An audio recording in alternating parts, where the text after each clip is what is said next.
brain. Welcome into his frequency. Enter at your own risk. Come be at peace with me. Ask the Paul, where we rise and don't fall. Welcome back to another episode of Baxter's Buzz. I am your host, Baxter E. Hall. Welcome to my brain. Welcome to my frequency. Enter at your own risk. Thank you all for the support.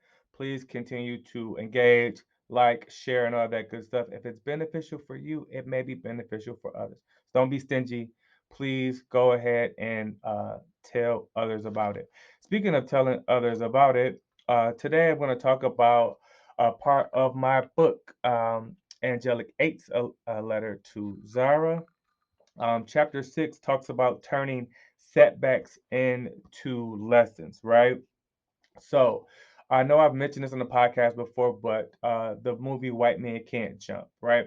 So Rosie Perez, shout out to Rosie Perez. She has this scene where she's talking about sometimes if you win, you really lose, and sometimes if you lose, you really win, and sometimes if you, it's this whole thing, right? And it feels incredibly confusing in the moment, especially back at the age I was when it was first released, but it makes so much sense. There's so much fool's gold out there. What I mean by that is we may have a desired outcome without having that proper sort of input. We may get lucky. We may roll out of bed, not study, and ace a test, right? We may do really well in this presentation and not really put forth the effort and the preparation that we should have. Next thing you know, we think we can walk on water and that we don't have to prepare. We don't have to do the work. We don't have to spend time concentrating on sort of the inputs, right? The hard work and the discipline. Um, please don't be fooled by that. There are times where you do everything right, your preparation is right, and maybe you just come up short.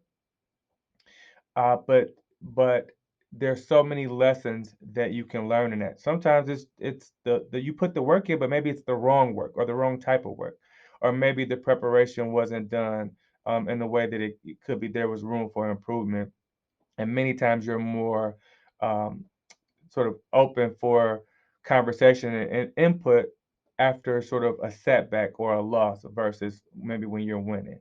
So we've all seen folks that have sort of gotten lucky, beginner's luck, let's say, and we go, man, I hope they don't think that it's going to be that easy all the time. So my message today is to focus on the inputs. Uh, the outcomes will sort of take care of themselves if you sort of think about it in the sense of like percentages.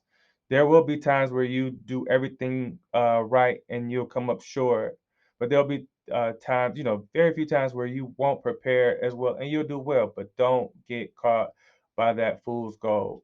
It's a slippery slope. Next thing you know, you're never really focusing on those inputs like you should be. And now your percentages are going down and you're looking a little crazy because you haven't done the work. So just as a message out there for all, please continue to do the work. The outcomes will take care of themselves, but you focus on what you can control, and you're going to be in the winner circle more than you won't be. So I hope that message resonates with some of you all. And until next time, peace. Welcome into his brain. Welcome into his frequency. Enter at your own risk. Come be at peace with me. Thank you so much for watching this video. If you haven't already, please hit the like button. Please subscribe, share, and also hit that notification button as well. Thank you so much. Financial literacy to authentic black history. This real rap.